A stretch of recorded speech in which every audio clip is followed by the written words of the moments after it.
Okay, you start. You present your output.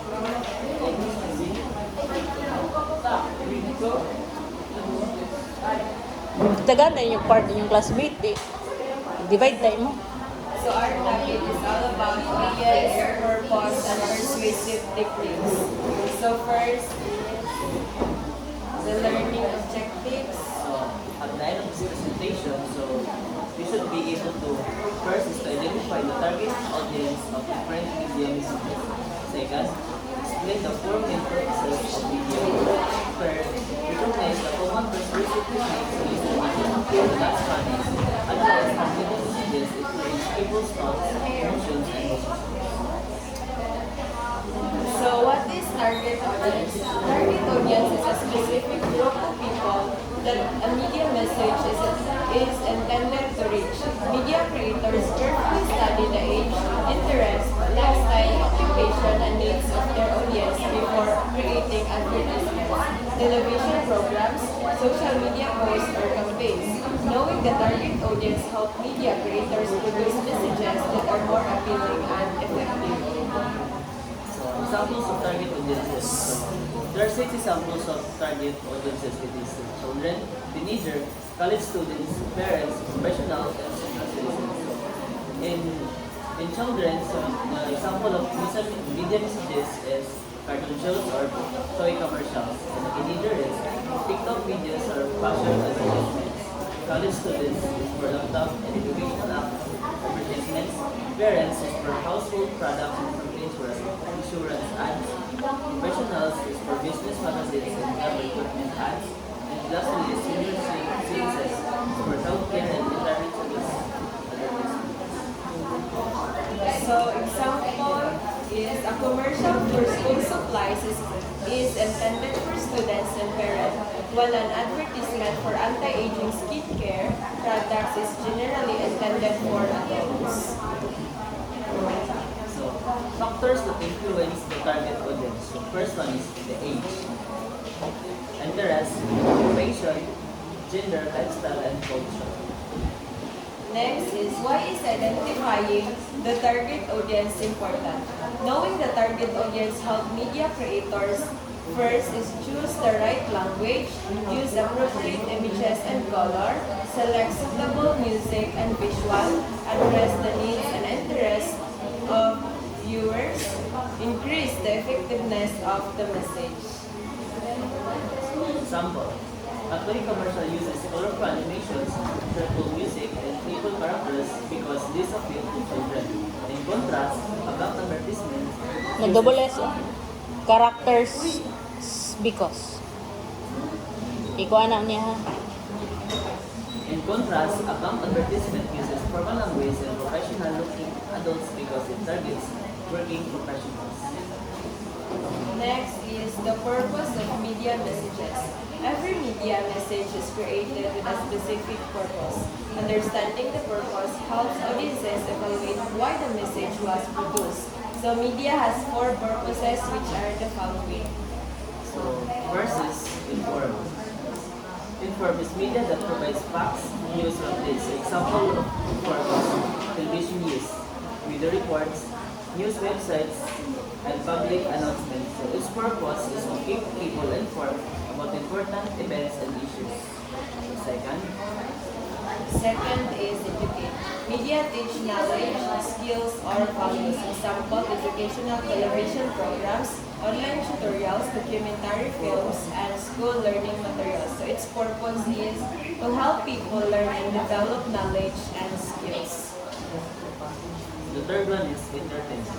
So media that provides enjoyment and relaxation. For example is movies, television series, music videos, comedy shows, and online shows. So its purpose is only to entertain audiences and provide leisure. The last is persuade. Media encourage audiences to think, believe, or do something. Example, advertisements, political campaigns, public service announcements, and charity campaigns. Its purpose is to influence people's opinions, attitudes, or actions. Persuasive techniques. So persuasive technique are strategies used by media creators to convince people to believe a message or trace a product, support an idea, or change their behavior. These techniques are commonly used in advertising, political campaigns, social media posts, and public awareness campaigns. So common persuasive techniques, first is the emotional appeal. This technique appeals to people's emotions such as happiness, love, fear, sadness, hope, or sympathy. Example, a commercial showing families happily eating together encourages viewers to associate the product with love and togetherness. So here's the example.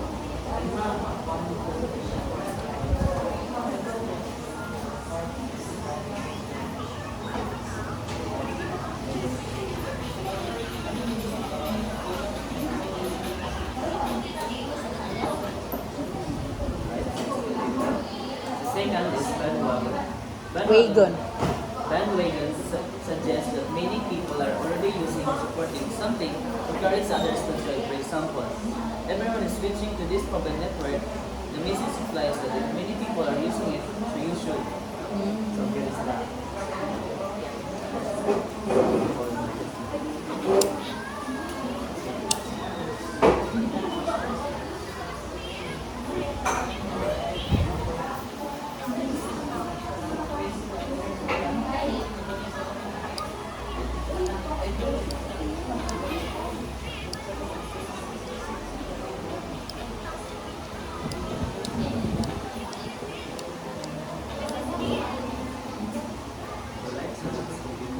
So the third one is celebrity endorsement. A famous person promotes a product or service to increase its popularity and credibility. Example, a well-known athlete endorses sports shoes.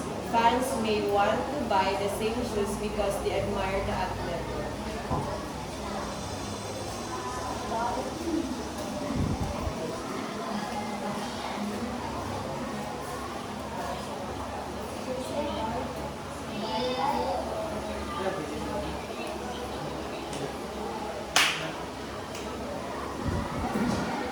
Isa may celebrity ata. So we didn't use one. Next is testimonial.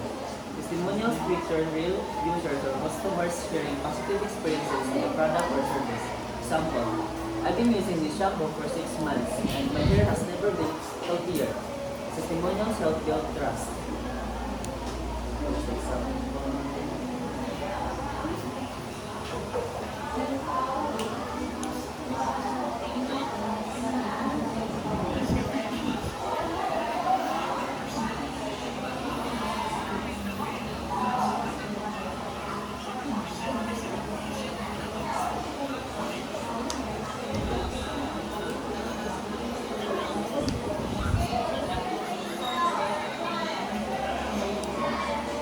So kana testimonial why? Nganong kana yung gipili nga video? Pili Tagalog mo. Oh. Dahil ipinapakita sa advertisement ma'am na pag inom mo ka ng kape ma'am, yung inom mo magiging limited, pag malakas pag pinapakita niya yung maganda ang benepisyo kapag inom ka ng kape ma'am. So dili siya testimonial. Wala man siya nag-testimony. Diba, testimonial is kanang nakuanan niya, na-experience niya, then gi-share niya yung experience, no? Hinoon, na siya tendency nga sa part na katong gipakita, pero wala siya nag-testify. Kinahanglan, katong nag-testify siya, for example, pakita niya day 1, day 2, rayna na, by testify niya, na yung ani, pag na siya proof. So, mo to yan testimony. So, mo testify siya na kani nga tambal ning inom ko kung tanaw ninyo akong picture diwang pa ko dire pag inom na ko ani ning tambok ko so mo na mo to testimony to siya mo na testimonial i-testify siya nga tinuod jud so naa siya proof iyang proof is kanang pang reality proof ba unsa ba kasagaran nga advertise nga ingon ana kasagaran kuan kanang mga tambal sa mga cancer mga nag-survive sa cancer. Kaya may nana. Testimonial na. Ano may inana o ano may inana ba na for example nag-take sila ani tungod ani na save sila sa cancer nila ba na kana sa testimonial ng advertisement kasagaran sa radyo na to na madunggan. 'Di ba? Okay, proceed. Next is humor. Humorous advertisements make audiences laugh and remember the product. Example, a funny commercial featuring animals talking to each other to promote a snack.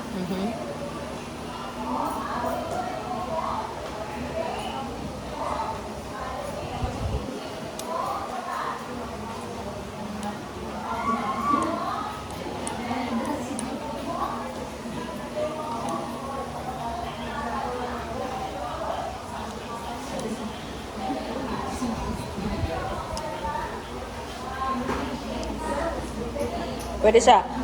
By the way, katong sa emotional appeal, naka-try mo lantawan ng mga Thai or kanang mga Jollibee na nakakita mo tong advertisement sa Jollibee na katong wala sila nagdayon sa kasal. Or kato ba? Dayon ang ilahang memory, nagkaon sila sa Jollibee.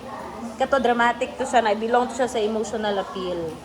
Kay katong inyuhang gisample emotional appeal. Naman dahil po no katong before no katong dili tong togetherness tong wala pa sila nagtama. Pwede ra dahil. Sige, continue. Fear of appeal. Fear of appeal warns audiences about possible dangers or negative consequences. For example, road safety advertisements showing the dangers of reckless driving encourage people to drive safely.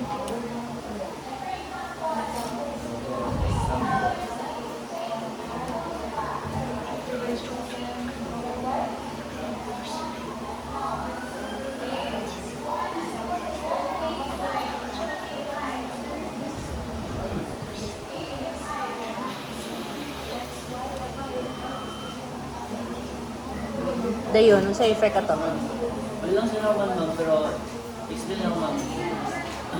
Kung isa na nag-sit-lim ma'am, kay na ipapresent nag-crash. Na-save ra to siya. Same to isa, nabuhay na siya kay nakasit-lim. Wala naman yung mga ngayang ulo sa akong kung sa impact, ang isa namatay yun kay. Okay. Tapos mo kayo ma'am, dili mo pa ma'am. Sige. Next is repetition. Wrong spelling ang repetition. Repetition. Repeating a slogan, phrase, or image helps audiences remember the message. Example, repeating a company slogan several times during a commercial makes it easier to remember.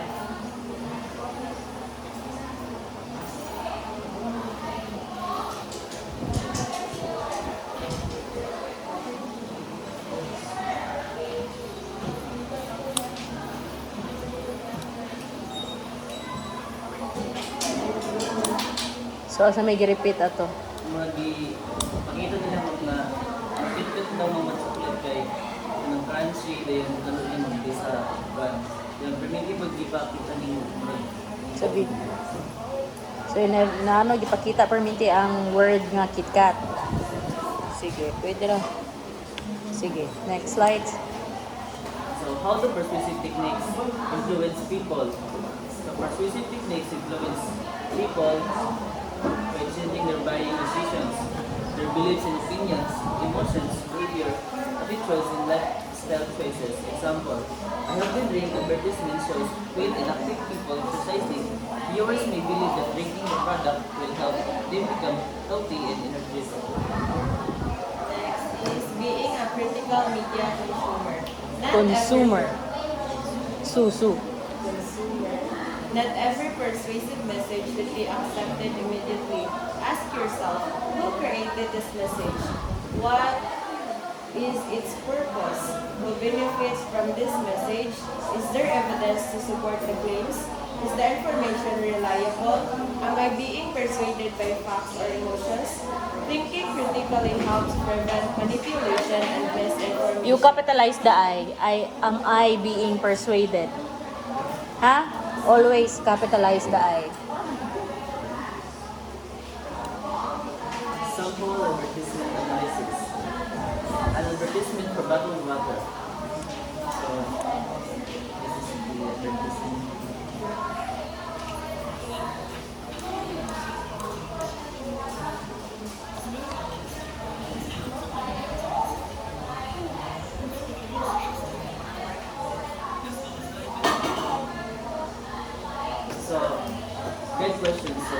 based on the advertisement that is being shown. So, who do you think is the target audience? So, what is the purpose? Which persuasive techniques is being used? Why do you think the advertisement is effective? More example.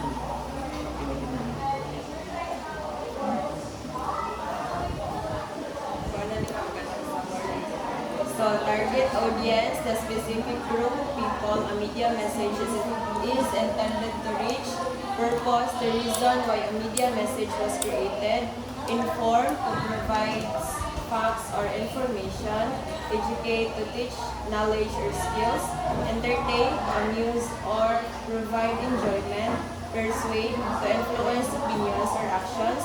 Persuasive technique, a strategy used to convince audiences. Bandwagon, encouraging people to join because others are already doing it. Celebrity endorsement, using a famous person to promote a product or idea. Testimonial, a statement from a satisfied customer or user. Emotional appeal, influencing people's feelings to persuade them. Fear appeal, using fear to encourage a desired action. Repetition, repeating words or images to make a message memorable. Key takeaways. A target audience is a specific group of people a media message is designed to reach. So, every media has a purpose to inform, educate, entertain, or persuade. Persuasive techniques help media creators influence people's thoughts, feelings, and actions. Common persuasive techniques include emotional appeal, bandwagon, celebrity, endorsement, testimonial, humor, fear appeal, and repetition. So media literate individuals analyze messages carefully before believing, sharing, or acting on them. O sige, you close your laptop. Okay, let's begin with Ricardo. Okay, what is audience and media sa inyong report? Audience in media. Ano man ang audience in media sa report ninyo?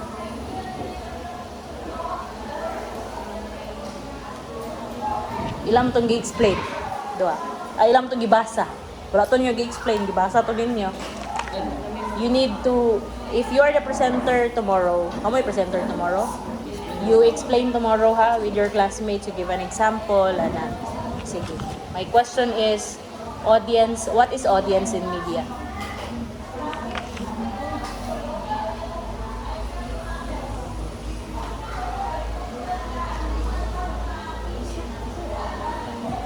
Saan ang audience? Hindi ka kabalo, Ricardo. Sige mo, balik-balik istorya. Yun yung pag yun nag-studyhan. Saan ang audience? Sige, Bisaya. Saan ang audience? Audience in media. Audience in media, like tao na naglantakan ng mga product na ibang kailangan. Kanang advertise. So, sila ang Sila ang seeker. Sila ang sato? Seeker. Kanang So daw sila ang seeker? Dili seeker, viewer. Oo. Seeker, di ba seeker pangitaon? Oo. Nag-view man sila. Wala sila nangita, nag-view ra sila. Di ba? Audience and media, motto sila ang audience, meaning the people intended to view what is in that advertisement. The advertisement itself is mabras. If the audience are the people or the viewers in media, then what is expected ng media?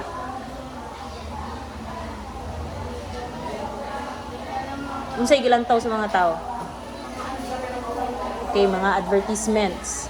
So, unsay technique na gigamit sa advertisement? Give me one.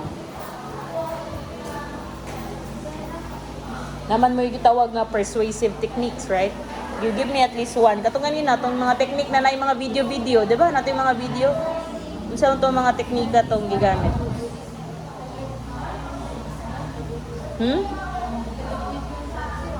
technique.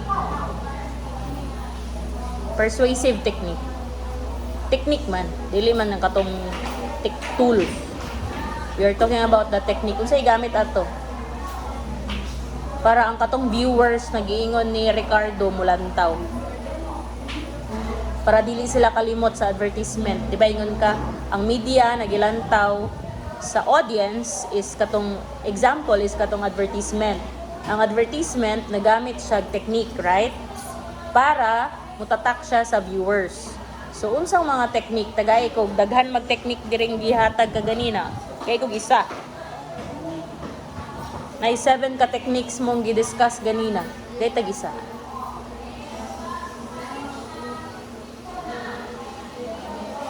Repetition technique. So what is repetition technique?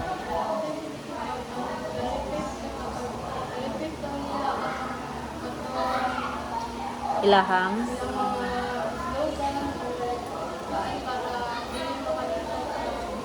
kung sa may dapat dili kalimtan sa viewer sa advertisement.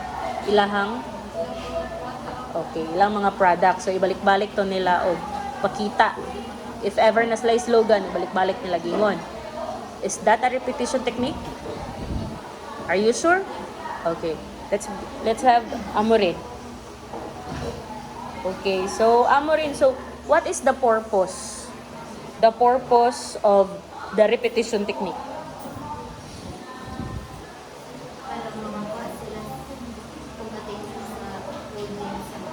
Okay, makakuha sila attention. So asa sila na belong, if ever? Give me one example of advertisement na imong ma-recall. Naglantaw kag salida na kay advertisement kay dili mo malimtan. Unsa to? If ever na kay advertisement nga dili malimtan, unsa to? Sinigang. So aha man to na bilong. Unsay purpose ato nga advertisement? To inform, to educate, to entertain, o to persuade? Unsa na sinigang kato nang nagsayaw-sayaw?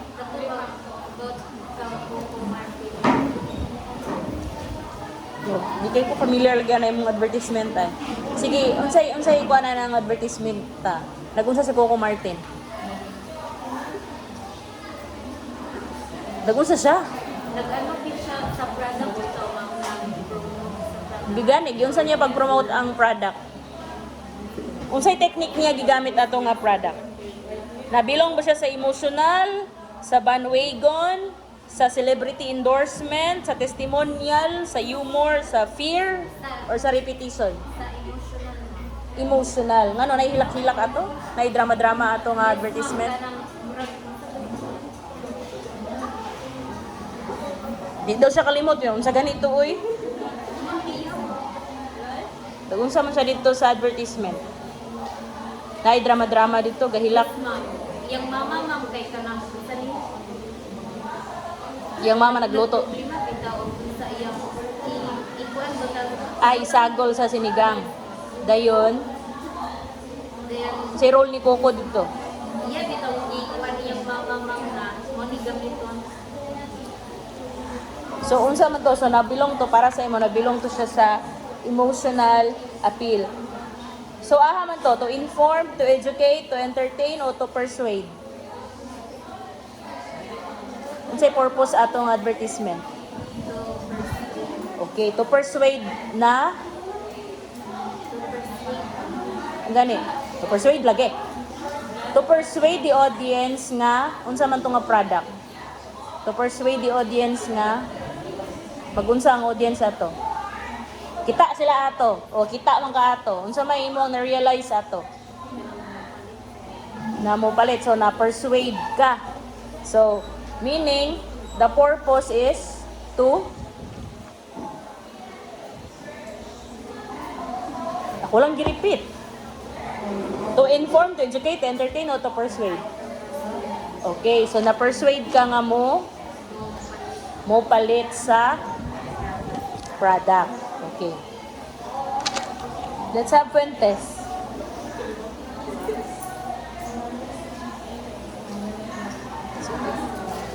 Kita.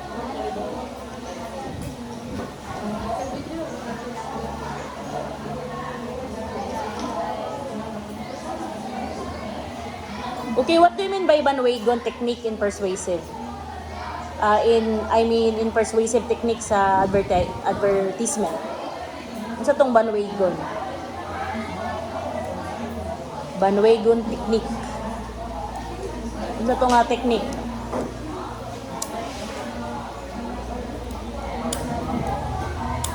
Kasi nasabtan mo ato nga technique.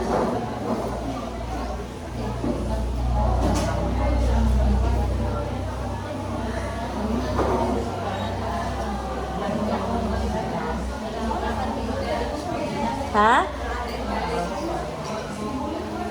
Na-encourage, kulang.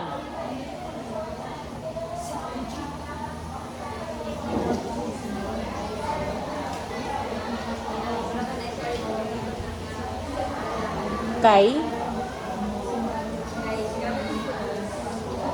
Okay, so sa to pa, ang Banwagon is like, kung gigamit nila, dapat gamiton pod nimo. So inaana ang pag-persuade niya. Last na lang.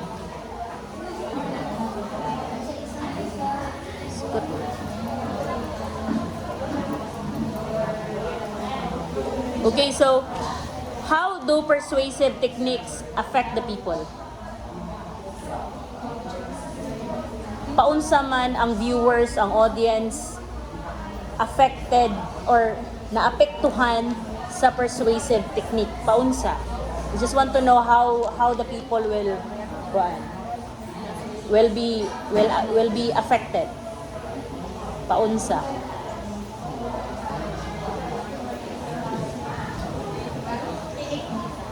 Unsa may maapektuhan if ikaw mulantaw ka sa advertisement? Maunsa man ka after? Ha? So unsa may tawagan na?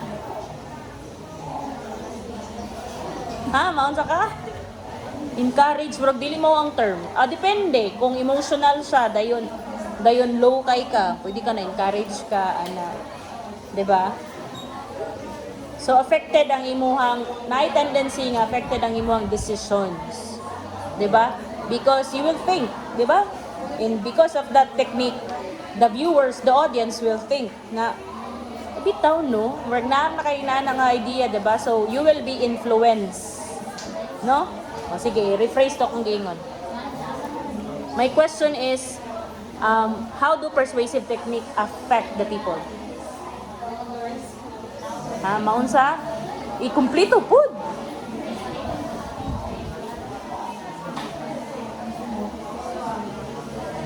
The persuasive technique affect the people by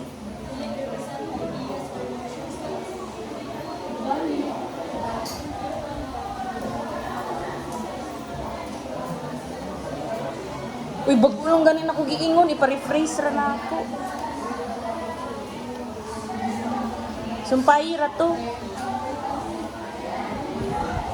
The persuasive technique, sige, affect the people by how, or unsa man, how they affect the people by how they, unsa man. Sumpay, mo ito yung gingon ganina. Yung gingon ako ganina. Pwede to. Affect the people by how they influence. Murag dili mo. The people, the persuasive technique affect the people by maunsa man ang mga tao after. Affect the people. Unsa may ma-affect nila ilahang? Ingon na ba akong answer? Ganin na sa dito. I-rephrase lang.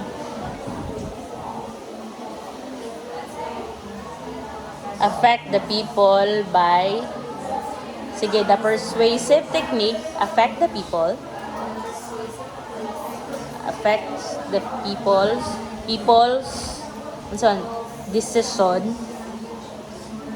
decisions, unsa pa affected, decision and how they think, 'di ba? O sige, rephrase.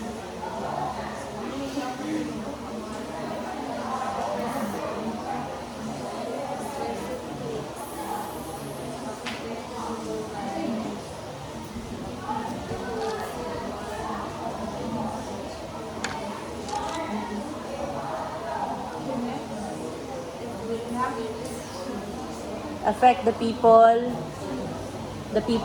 decision, and how they think. Sige, Tesoro. Okay, kaniyo, Tesoro. If an advertisement says, join millions of satisfied customers. Ahaman to nga technique. Ingon. Sa advertisement, ang gigamit na slogan, join millions of satisfied customers. Ahaman siya nabilong nga technique. Where is the celebrity?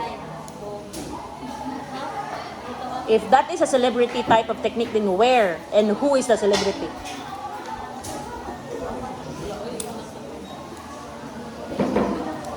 The slogan itself is, join millions of satisfied customers. So, nabili yung sa mga technique.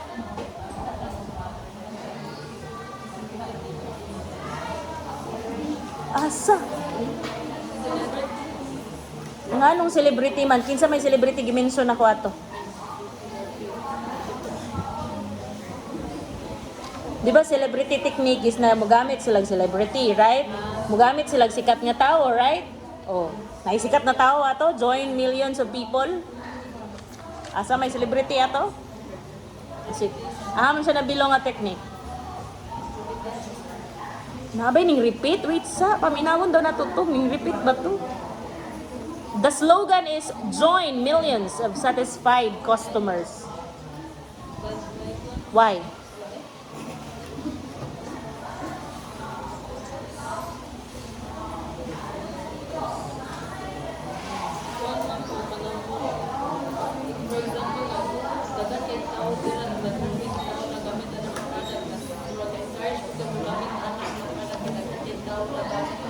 Okay, so meaning, if it is used by many, you should use it. Berginana, that is banwagon, no? Pero sometimes, as what have the kuan kanang mga sayings nga dili tanan if you are a critical thinker, you will think na dili tanang gigamit sa kadaghanan sakto, di ba?